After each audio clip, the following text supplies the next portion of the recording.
한 번 더 인사하겠습니다. 여호와께로 돌아갑시다. 네, 반드시 역전할 것입니다. 감사합니다.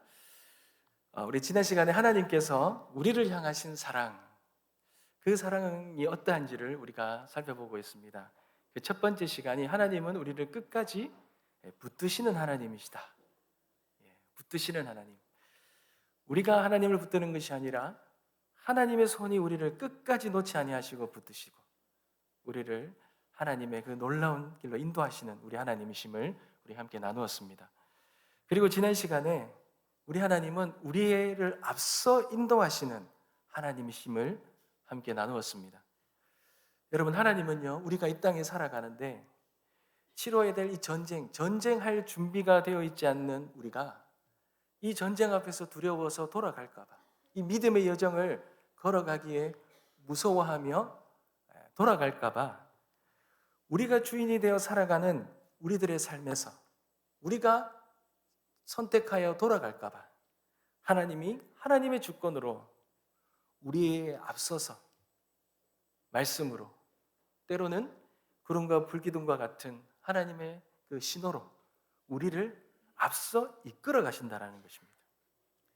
믿음으로 준비되어 있지 않은 우리를 기필코 하나님이 원하시는 그러한 사람으로 이끄셔서 하나님의 사람으로 세우시고 마는 그 하나님이 우리를 인도하시는 하나님이심을 함께 나누었습니다.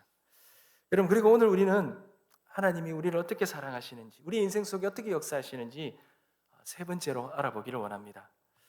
사랑하는 성도 여러분, 우리가 신앙생활을 하다 보면요, 이런 질문을 스스로 던질 때가 있습니다. 왜 하나님은 내 삶에 고난을 주실까? 더군다나 이렇게 많은 고난을 허락하실까? 혹은 하나님이 나를 사랑하신다면 왜 이토록 아프게 하실까? 그리고 오래 아프게 하실까? 이런 질문입니다. 우리 인생 속에서 모두가 한 번은 하나님께 던져보았던 질문이 아닌가 싶습니다. 그러다 보니 우리가 참 좋아하는 찬양이죠. 참 은혜 받고 참 좋아하는 찬양이 있습니다. 저도 이 찬양 참 좋아하는데요. 왜 나만 겪는 고난이냐고 슬퍼하지 마세요. 왜 나만 겪는 슬픔이냐고 불평하지 마세요. 여러분, 이 찬양 많이 불러보셨을 것입니다. 여러분, 얼마나 공감되는 찬양입니까? 우리 신앙생활 속에 찾아오는 이 고난과 슬픔, 여러분, 이거 우리가 짊어지고 얼마나 많은 고민하며 아파하며 그렇게 신음하고 있습니까? 여러분, 오늘 본문에 나오는, 우리가 오늘 읽었던 이 베드로전서, 이 본문에 나오는 이 소아시아 교회들도 마찬가지입니다. 여러분, 고난이라는 단어가 신약에 42번 정도가 나오는데요, 이 베드로전서에 나오는 이 소아시아 교회에서 가장 많이 나옵니다. 12번 이상이 나오는 게 이 교회의 상황이었습니다. 모두가 다 이 고난이라는 인생의 장애물 때문에 아파하고 있었어요. 여러분, 9절 한번 볼까요? 너희는 믿음을 굳게 하게 하며 그를 대적하라. 이는 세상에 있는 너희 형제들도 동일한 고난을 당하는 줄 알미라. 여러분, 소아시아 초대교회 성도들은요, 그리스도인이라는 이유 때문에 엄청난 고난을 겪고 있었습니다. 경제적인 불이익을 당하고요, 사회적으로 고립이 되고요, 심지어 박해까지, 법적인 박해까지 경험하면서 그들도 늘 고난 가운데서 힘겹게 믿음을 지키며 때로는 하나님께 그렇게 질문하며 그렇게 살아왔어요. 그런데 오늘 이 말씀을 보니 이 고난은 너희만 겪는 것이 아니라 그럽니다. 세상에 있는 형제들이라면 다 겪는 고난이라고 말합니다. 여러분, 이 말이 참 위로가 되지 않습니까? 참 인간이 사악해갖고요, 나만 겪으면 억울한데 고난 다 같이 받으니까 위로가 돼요. 여러분, 이게 우리의 인간의 삶의 그 현실이죠. 여러분, 나만 겪는 고난이 아니라는 거, 나만 아파하는 슬픔이 아니라는 거. 여러분, 실제로 우리 모두가 이 고난 앞에 자유롭지 못합니다. 당시에 사실은 이 고난이 자유롭지 못한 이유가 있어요. 당시에 이 교회와 성도들의 상황들을 잘 알려주는 구절이 있는데요. 여러분 8절을 한번 보십시오. 우리 다 같이 한번 읽어볼까요? 다 같이 읽겠습니다. 시작. 근신하라 깨어라 너희 대적마귀가 우는 사자같이 두루다니며 삼킬 자를 찾나니. 아멘. 여러분 대적마귀가 우는 사자같이 삼킬 자를 찾아다니고 덤벼드는데 그 그리스도인 하나님의 백성, 믿음으로 살아가는 하나님 백성들이 어찌 고난 앞에 자유로울 수가 있겠냐라는 거예요. 이 고난, 이 영적인 전쟁, 이 현실은 초대교회 성도들뿐만 아니라 오늘 우리에게도 믿음 생활하고 살아가는 모든 성도들에게도 동일하게 주어지는 아픔과 고통이라는 것입니다. 사랑하는 성도 여러분, 그렇다면 우리가 이 현실 앞에서, 이런 고난을 겪는 현실 앞에서 이 고난을 우리가 어떻게 받아들여야 되고 하나님은 우리를 위해 어떻게 일하실까요? 하나님의 사랑은 이 고난 가운데 어떻게 우리에게 이루어지느냐는 것입니다. 여러분 우리 10절을 다시 한 번 더 우리 다 같이 한번 읽겠습니다. 시작. 모든 은혜의 하나님 곧 그리스도 안에서 너희를 부르사 자기의 영원한 영광에 들어가게 하시니가 잠깐 고난을 당한 너희를 친히 온전하게 하시며 굳건하게 하시며 강하게 하시며 토를 견고하게 하시리라. 아멘. 사랑하는 성도 여러분, 오늘 이 말씀을 암송하시기 바랍니다. 저는 이 말씀을 참 좋아하는 말씀이, 사랑하는 말씀인데요. 하나님이 이 고난 가운데 감추어 둔 보물이 여기 담겨 있는 거예요. 하나님이 이 고난 속에서 감추어 주신, 고난을 통하여 하나님께서 이루시고자 했던 놀라운 비밀, 놀라운 계획, 놀라운 약속이 이 말씀 안에 있습니다. 특별히 이 4가지 동사를 사용해서 고난을 통해 우리를 온전하게 하시고 굳건하게 하시고 강하게 하시고 털을 견고하게 하십니다. 그러니 이 약속하신 4가지 이 회복의 계획 속에서 하나님의 깊은 뜻을 깨닫고 하나님께서 우리에게 어떻게 역사하시는지 그 깨닫는, 그리고 우리가 소망을 가지는, 이 고난 가운데서 소망을 가진 은혜가 있길 주님의 이름으로 축복합니다. 여러분, 그런데 이 4가지를 먼저 알아보기 전에 우리가 먼저 절대 놓쳐서는 안 되는 2 단어가 있습니다. 여러분, 첫 번째가요, 여러분 잠깐이라는 것입니다. 여러분 10절 한번 보십시오. 잠깐. 우리에게 허락된 고난이 어떤 고난이라고요? 잠깐의 고난이라는 겁니다. 하나님은 우리에게 고난이 없다라고 하시지 않으셨어요. 대신 고난이 있는데 잠깐의 고난이라 하셨습니다. 여러분, 이 말의 뜻이 무엇입니까? 이 고난도 끝나는 시간이 있다라는 거예요. 고난도 한계가 있다라는 거예요. 유통기한이 있다라는 것입니다. 이 땅의 고난도 일시적이라는 것입니다. 그러니 잠깐이라는 이 단어가 얼마나 은혜가 되는지 모릅니다. 우리에게 고난은 늘 크고 길고 버겁잖아요. 그런데 하나님은 분명히 말씀하셨어요. 잠깐이라 하셨습니다. 이것은 고난을 가볍게 보라는 것이 아닙니다.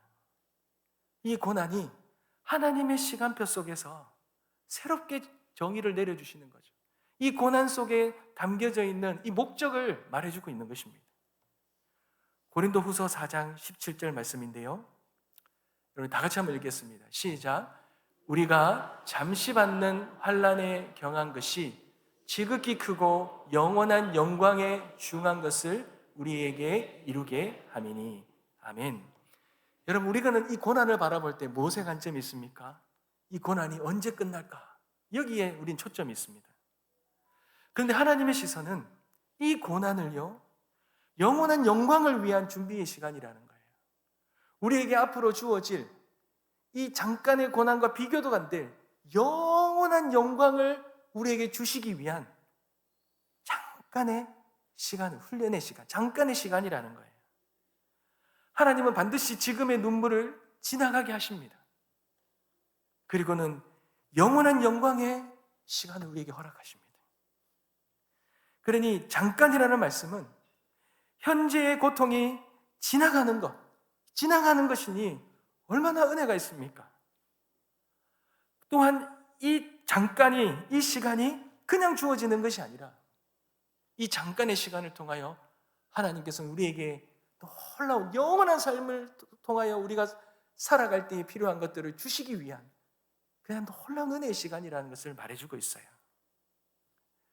사랑하는 성도 여러분, 지금 밤일 수 있습니다.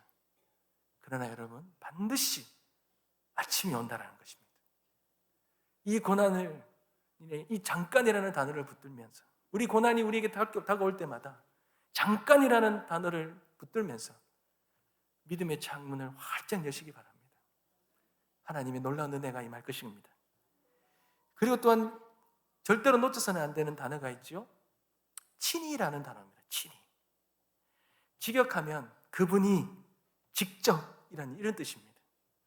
그러니 하나님께서 우리에게 잠깐의 고난을 주시는데 그냥 고난을 주시고 우리 보고 헤쳐나가라고 하시는 것이 아니라 하나님이 친히 간섭하셔서 우리를 온전하게 하신다는 거예요. 회복시키신다는 겁니다.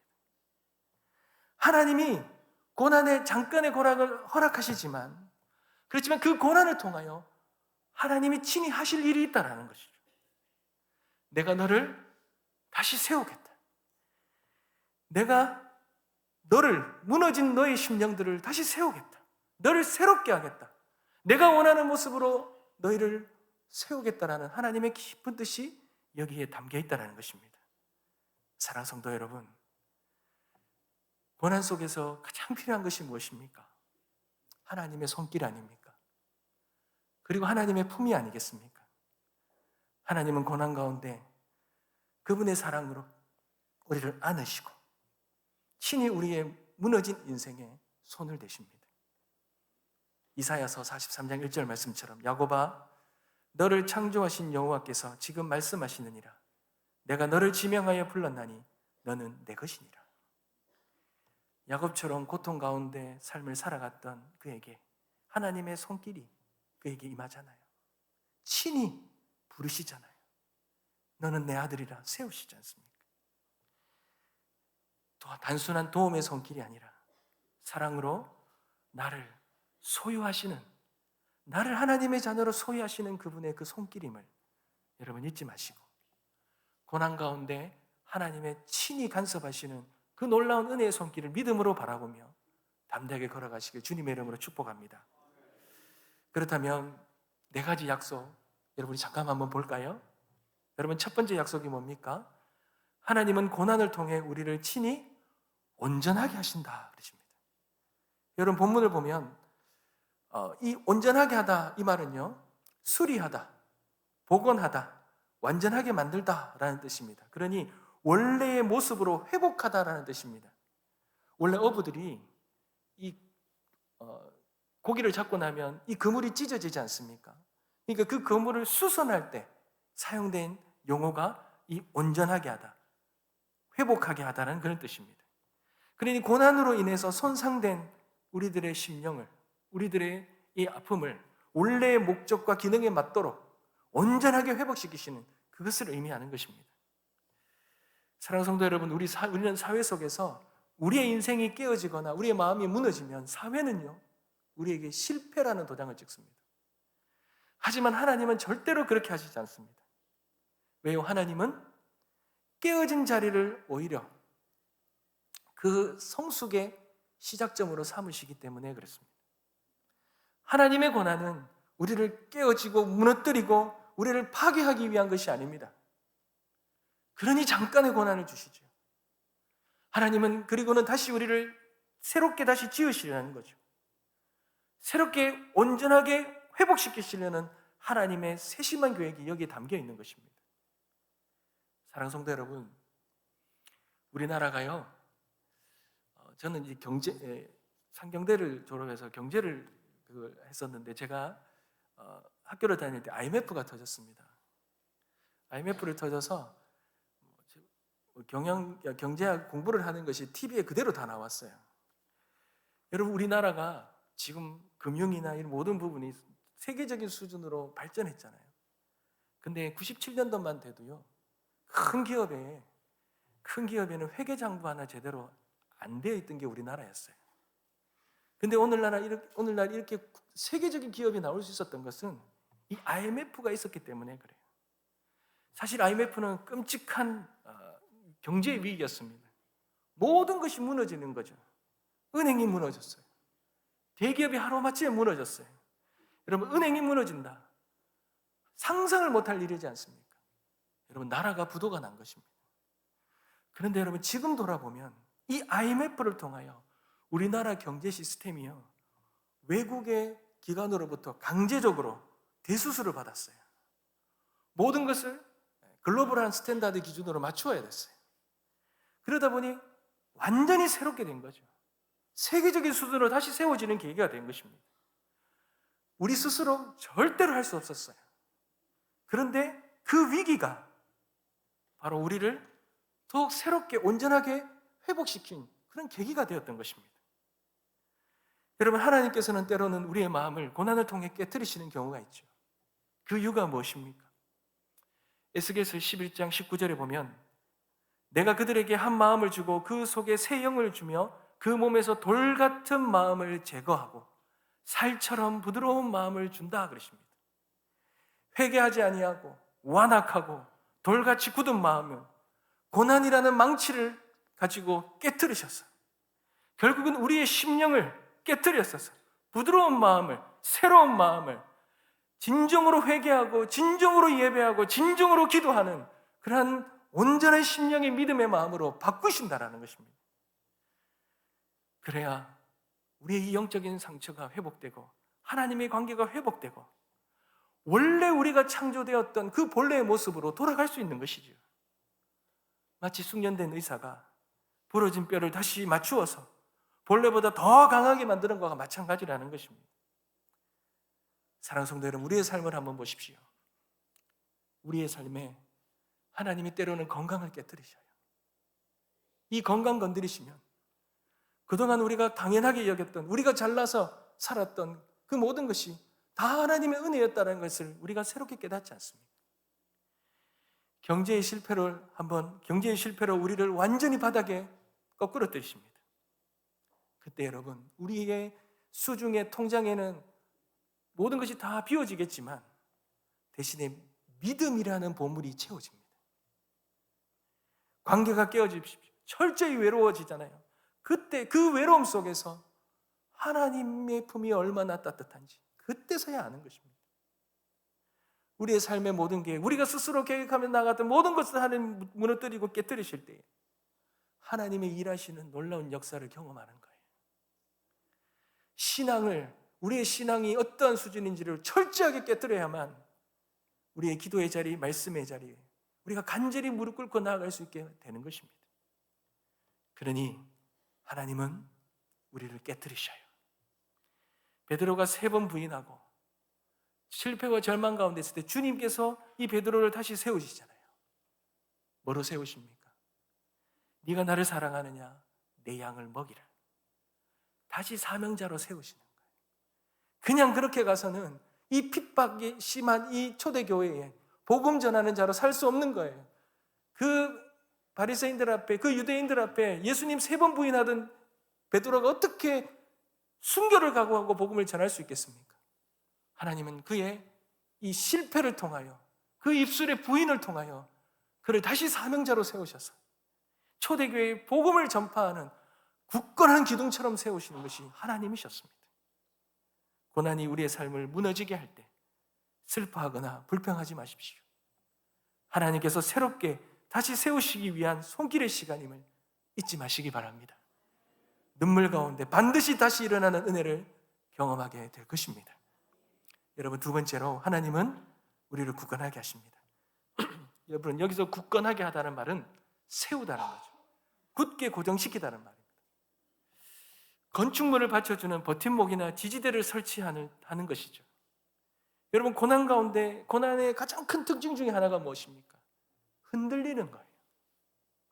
다른 말로 말하면 하나님에 대한 신뢰가 흔들립니다. 하나님을 의심하게 됩니다. 정말 하나님이 계신가? 왜 나만 이런 일을 겪는가? 이런 질문이 우리의 마음을 마구 흔들어대는 거예요. 우리가 통제할 수 없어요. 마구 흔들어대는 것입니다. 그 흔들림 속에, 그 흔들림 속 하나님은 그렇게 우리를 흔들으시는 거예요. 근데 그 흔들림 속에 우리의 신앙이 더 뿌리 깊이 내려진다는 것입니다. 고난은 잠시 우리를 흔들지 모르지만 이 고난의 시간 속에서 우리를 더욱더 단단하게 뿌리 깊게 믿음의 뿌리를 깊게 내리고 더욱 단단하게 세우신다는 것입니다. 우리의 신앙이 얼마나 감정 위에 세워지는가 아십니까? 우리가 믿음 있는 것처럼 느껴지지만 우리의 감정을 한번 건드려버리면 우리는 급발진합니다. 그리고 무언가 두려움이 찾아오면 우리는 모든 것 다 내려놔 버리죠. 그러나 여러분, 말씀과 약속 위에 굳건히 서게 되면 여러분, 그곳에는 이 고난을 통하여 그 모든 시간들이 굳건하게 우리가 세워진다는 것을 잊지 마시기 바랍니다. 여러분, 초대교회에서 가장 큰 위기가 언제입니까? 바로 스데반 집사가 순교한 때입니다. 스데반 집사의 순교가 일어나니 예루살렘 교회에 엄청난 큰 박해가 이루어지죠. 그때 여러분, 성도들과 교회가 겁을 먹기 시작합니다. 그들의 믿음이 흔들리기 시작합니다. 교회가 흔들리기 시작합니다. 사람들이 흩어졌습니다. 이제 교회는 끝났구나, 복음 전파는 끝났구나, 그렇게 생각할 수 있었습니다. 근데 여러분, 놀라운 것은 이 스데반의 순교가 교회를 흔들었어요. 사람들의 마음을 흔들었어요. 근데 그들의 이 흔들림 속에 그들의 믿음이 순교의 믿음으로 세워지는, 순교의 믿음이 깊이 뿌리 박혀지는 놀라운 역사의 시간이 되었습니다. 그들은 흩어져서 복음을 전하고 온 유대와 사마리아와 땅끝까지 이르러 증인의 삶을 살아가게 되었어요. 사도행전 8장 4절에 그 흩어진 사람들이 두루다니며 복음의 말씀을 전했다라고 말합니다. 사울의 교회의 핍박이 흩어지게 하였고 두루다니며 복음을 전파하게 만드는 것입니다. 사랑하는 성도 여러분, 이 세상에서요, 가장 무서운 사람이 무엇입니까? 곱게 자는 사람 아닙니다. 산전수전, 공중전 다 겪은 사람입니다. 실패를 통해 순종과 겸손을 배운 사람입니다. 질병을 통해 회복되는 믿음과 감사를 배운 사람입니다. 상실을 통해 하나님의 위로와 위탁을 배운 사람입니다. 수치를 통해 회개의 눈물과 은혜의 예배를 배운 사람입니다. 외로움을 통해서 하나님과의 친밀함을 배운 사람입니다. 이런 사람의 이 믿음의 뿌리는 얼마나 깊은지 모릅니다. 어떠한 고난, 어떠한 풍파가 오더라도 흔들리지 않습니다. 더 깊이 박힙니다. 끄떡하지 않습니다. 여러분, 이 모든 것을 겪은 사람이 있지 않습니까? 바로 욥입니다. 욥은 23장 10절에 이렇게 말합니다. 그러나 내가 가는 길을 그가 아시나니 그가 나를 단련하신 후에는 내가 순금같이 되어 나오리라. 고난이 흔들어서 약하게 만드는 것이 아니라 더욱 단련시켰다는 거예요. 모든 것을 잃은 절망 속에서도 하나님을 원망하고 저주하고 그렇게 죽어야 되는 그런 인생인데 오히려 하나님에 대한 더 믿음이 더 굳건해졌고 더 순수해졌고 더 뿌리 깊어졌다는 것입니다. 사랑하는 성도 여러분, 흔들리십니까? 하나님의 믿음의 뿌리가 깊게 내리시는 과정임을 절대 잊지 마시기 바랍니다. 깊이 내려져야 절대로 바람에 흔들리지 않는 것입니다. 그러한 은혜가 있게 되시길 간절히 소망합니다. 여러분, 세 번째로 하나님은 우리를 강하게 하십니다. 여러분, 강하게 만든다는 말은 힘있게 한다, 강하게 만든다, 확실하게 한다는 거예요. 다른 말로 여러분, 이 고난은요, 우리의 외적인 것을 강하게 하는 것이 아니라 우리의 이 내면, 우리의 이 영적인 이 근육을 강하게 하고 키우는 거예요. 여러분, 고난이 아니면 우리의 영적인 근육을 사용할 일이 없어요. 우리는 고난을 통해서 평소에는 쓰지 않는 이 영적인 내면의 근육을 사용하는 거예요. 인내의 근육. 우리의 이 마음속에 이 외적인 근육이 아닌 이 마음속의 이 근육은 고난을 통해서만 우리가 단련되어지고 커지는 것입니다. 눈물로 기도한 만큼, 믿음으로 견딘 만큼, 하나님은 우리 안에 믿음의 근력을 그렇게 키우시는 거예요. 여러분, 근육은 찢어져야 자랍니다. 근육 운동을 하면 근육의 근섬유가 미세하게 찢어집니다. 그리고 휴식의 시간과 영양이 공급되면 그 찢어진 부위가 더 두껍고 강하게 복구되면서 근육이 강하게 되는 것입니다. 우리의 신앙도 믿음도 인격도 기도도 마찬가지입니다. 평탄한 길에서는 절대로 이 근육이 사용되지 않습니다. 단련되지 않습니다. 커지지 않습니다. 하나님은 그렇게 우리를 찢으셔요. 그리고 그 찢으심을 통하여 영적인 근육을 성장시킨다는 것. 여러분, 잊지 마시기 바랍니다. 마지막으로 네 번째, 하나님은 우리를 터 위에 견고히 세우시죠. 터를 견고하게 하신다 그럽니다. 세우다, 기초를 두다, 굳세게 하다, 튼튼하게 하다는 것입니다. 건축 용어입니다. 견고한 기초를 놓는다라는 것이죠. 여러분, 건물을 세울 때 가장 중요한 것이 터입니다. 터는 세워놓으면 보이지 않지요. 그렇지만 모든 것을 지탱하는 것이 여기에 달려 있습니다. 하나님은 무너진 자, 흔들린 자를 임시로 대충 세우시는 분이 아니셔요. 하나님은 영원히 흔들리지 않는 믿음의 터전 위에 세우시기를 원하십니다. 흔들릴 수 없는 영적인 토대 위에 세우신다라는 거예요. 여러분, 그 터전은 사람의 인정이 아니라 하나님의 말씀이죠. 감정이 아니라 성령의 역사 위에 그렇게 세워지는 것입니다. 그런 견고한 반석, 그런 견고한 반석에 세우시는 분이 우리 하나님이시라는 거예요. 사랑하는 성도 여러분, 저는 지금 제가 살아왔던 인생을 좀 돌아보면서 젊을 때는 이해되지 않았는데 지금 이해가 되는 것이 좀 있어요. 해석이 되어지는 부분이 있습니다. 제가 졸업을 하고 신대원을 가기 전까지 한 3년의 시간이 있었습니다. 그때 그 시간이요, 참 많이 힘들었습니다. 다윗처럼 하나님 앞에 기름 부음을 받았지만, 왕으로 세움 받았지만 그건 도망자 신세 아니었습니까? 가진 것 하나도 없고 소유가 아무것도 없는 그런 존재로 살았지 않습니까? 마찬가지입니다. 저도 자존감이 다 무너지고요, 되는 일들이 하나도 없고 내 삶에 일어나는 모든 일들이 이해가 되지 않더라고요. 그러면서 제가 저의 높아졌던 교만함들이 보여지기 시작하고 저의 연약함들이 직면되는 시간들을 겪었습니다. 그런데 그것을 맞닥뜨리는 것이 너무 괴로웠어요. 너무 힘들었습니다. 그래서 이해되지 않고 참 하나님을 많이 원망했던 적이 있습니다. 근데 지금 생각해 보니까요, 이해가 돼요. 하나님이요, 나를 무너뜨리고 깨뜨리는 시간이었더라고요. 그러면서 생각이 드는 게, 그때 그 무너짐과 깨트림 속에서 제가 주님 만났거든요. 제가 주님 만날 수 있었거든요. 여러분, 제가 주님 만나지 않고 신대원에 가고 하나님 사역했으면 어떻게 했겠습니까? 지금까지 살아왔다면 어떻게 했겠습니까? 여러분, 건물을 지을 때 왜 터부터 세우십니까? 기초가 잘못되면 그 위에 아무리 아름답게 쌓아 올려도 한순간에 다 무너집니다. 그래서 하나님은 우리의 모든 자존심, 모든 자아들, 모든 욕심들, 모든 죄악들, 모든 연약함들을 통해 우리를 깨뜨리십니다. 그리고 다시 터를 세우시죠. 그 터 위에 우리를 놓으십니다. 여러분, 그 터가 바로 예수 그리스도이십니다. 주님을 우리가 만나야 되는 이유가 바로 여기에 있는 거예요. 주님을 만나야 그 주님의 터 위에 우리의 믿음을 세워가는 거죠. 고린도전서 3장 11절 말씀입니다. 이 닦아둔 것 위에 능히 다른 터를 닦아둘 자가 없으니 이 터는 곧 예수 그리스도이시다.